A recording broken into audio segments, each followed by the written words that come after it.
अस्सलाम वालेकुम। आज हम जिस बात पे गुफ्तगू कर रहे हैं वो है डायबिटीज़ का इलाज।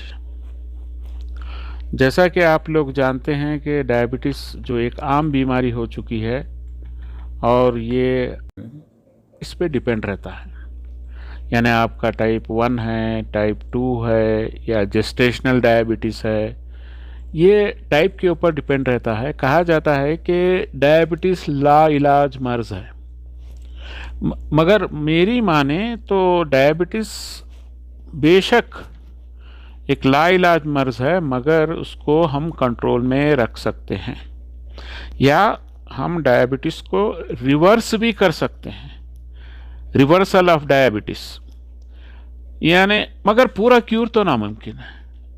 हाँ, हम अपने ग़िज़ा से और दूसरे तरीक़े से हम उसको रिवर्स कर सकते हैं।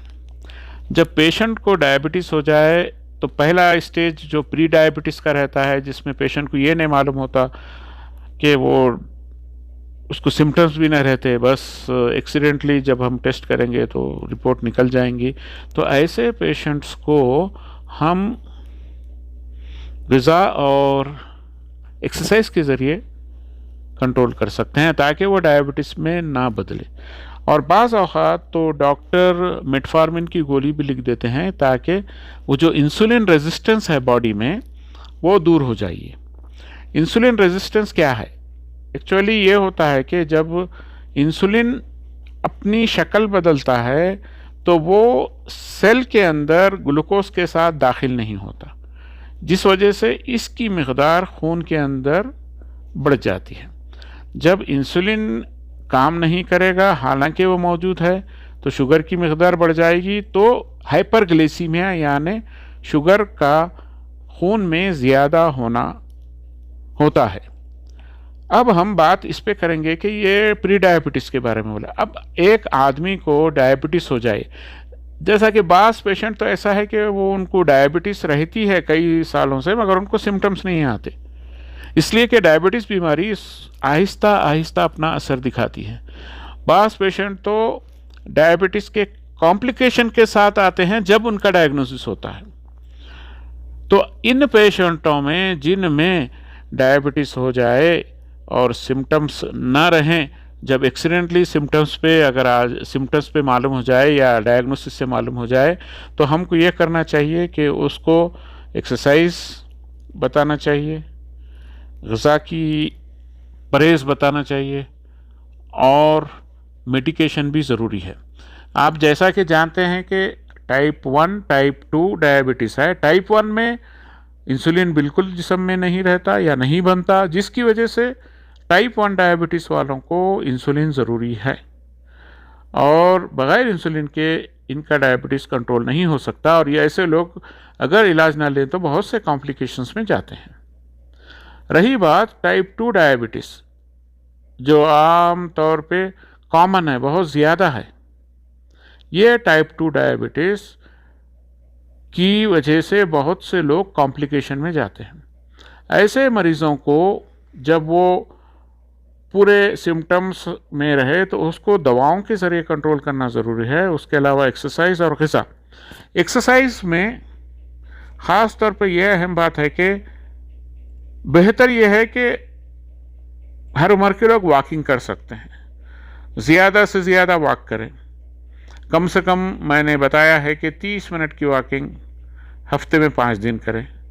हाँ, ये वॉकिंग बिल्कुल तेज़ हो, फास्ट वॉकिंग। अगर फास्ट वॉकिंग आप रेगुलरली करेंगे तो इंशाअल्लाह आपका शुगर कंट्रोल में आएगा और बॉडी में इंसुलिन रेजिस्टेंस कम होगा। अब दूसरा जो ग़िज़ा है, ग़िज़ा में परहेज़ की ज़रूरी है। ये आप जानते हैं कि डायबिटीज़ जो होता है वो कार्बोहाइड्रेट ग़िज़ा में ज़्यादा इस्तेमाल करने से होता है। कार्बोहाइड्रेट्स जो चावल में हैं या स्टार्च या फिर जो रोटी में हैं, ये कार्बोहाइड्रेट जब जिस्म में दाखिल होते हैं तो वो ग्लूकोज में बदलते हैं, जिसकी वजह से शुगर लेवल बढ़ता है। अगर हम कार्बोहाइड्रेट का परहेज़ करें तो इंशाअल्लाह। परहेज़ यानी बिल्कुल कम ना कर छोड़ दें, ना छोड़ दें, बल्कि कुछ मिक़दार कम करें, तो इससे डायबिटीज़ को कंट्रोल करने में मदद मिलती है। आप ऐसा करें कि जब आप खाने की प्लेट लें तो उसमें आधा प्लेट आप बिल्कुल सब्ज़ी रखें, कोई भी सब्ज़ी या सब्ज़ी का सालन जो भी है वो रखें।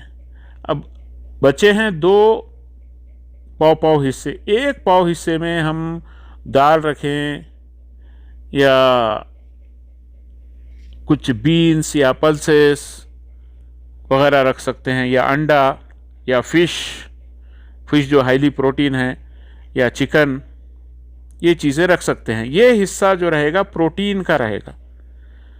एक हिस्सा वेजिटेबल्स का रहा जो आधा हिस्सा है, एक जो छोटा हिस्सा है पाव हिस्सा, उसमें प्रोटीन्स रहेंगे, और जो 1/3 जो बचा हिस्सा है पाव हिस्सा, उसमें हम रोटी, चावल, बेहतर है चावल का कम इस्तेमाल करें, रोटी जो होल ग्रेन्स हो, यानी पूरे, यानी मैदे टाइप की ना हो, वो आप रख सकते हैं।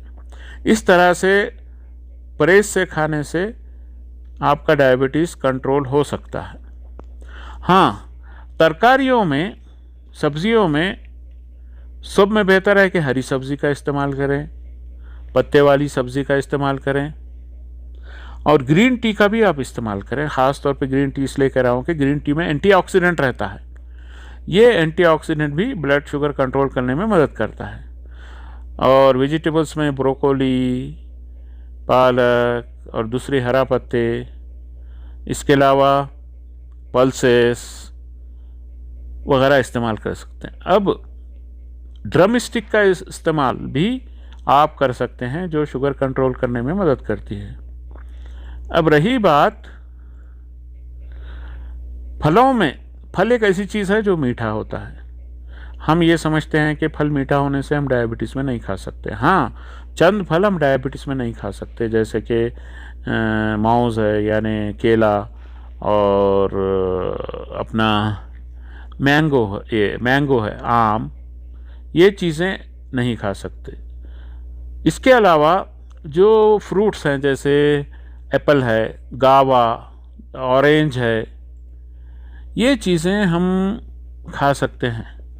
इसमें शुगर की मकदार कम रहती है और ये नेचुरल शुगर रहता है। इसके अलावा टमाटे का इस्तेमाल जूस की शक्ल में कर सकते हैं। टमाटे को बाज़ लोग फल कहते हैं। टमाटे का जूस अगर आप एम्प्टी स्टमक यानी नहार पेट लें तो इससे भी शुगर कंट्रोल करने में मदद मिलती है। यानी और दूसरा बिटर गार्ड यानी करेले का भी इस्तेमाल कर सकते हैं, इसका जूस बना के पी सकते हैं।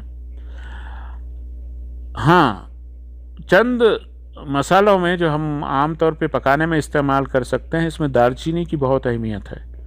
दालचीनी अगर हम सुबह में नहार पेट गर्म पानी के साथ पिएं तो वो भी मेटाबॉलिज्म बढ़ाती है। जब मेटाबॉलिज्म बढ़ेगा तो आपकी एनर्जी ज़्यादा इस्तेमाल होगी बॉडी की और उसकी वजह से शुगर कंट्रोल होगी। इसके अलावा आप नट्स भी इस्तेमाल कर सकते हैं, जैसे बादाम, मूंगफली, अखरोट वगैरह का भी इस्तेमाल कर सकते हैं। तो एक आदमी जिसको डायबिटीज़ हो, अगर वो डायबिटीज़ के कॉम्प्लिकेशन से बचना चाहता है तो उसको चाहिए कि खाने में परहेज करें और जिस तरह मैंने बताया है उस पर अमल करें। हाँ, डायबिटीज़ रिवर्स भी की जा सकती है, उसके लिए आदमी को बहुत मशक्क़त करना पड़ता है, खाने में भी बहुत एहतियात करना पड़ता है। उसके लिए आजकल एक नई डाइट निकली है जिसको हम कीटो डाइट कहते हैं। ये कीटो डाइट में प्रोटीन और फैट ज़्यादा रहते हैं और कार्बोहाइड्रेट बिल्कुल कम रहते हैं। हाँ, जब आप कीटो डाइट करें तो आप ख़ास ध्यान रखें कि keto diet under the supervision, एक डाइटिशियन के सुपरविज़न या डॉक्टर के सुपरविज़न में करें, ताकि वो अगर कोई कॉम्प्लिकेशंस हो तो उसको वक्त पे पहचान सके और उसका इलाज कर सके। हाँ, ये जो मैं बातें बताया हूँ, ये बातें इस पर अमल करें तो शुगर कंट्रोल करने में मदद मिलती है। अपनी सेहत का ध्यान रखें, अपने आप को सेहतमंद रखें, अपने आप को फिट रखें और अल्लाह ताला आपको इंशाअल्लाह आपकी उम्र दराज करेगा। खुदा हाफिज़।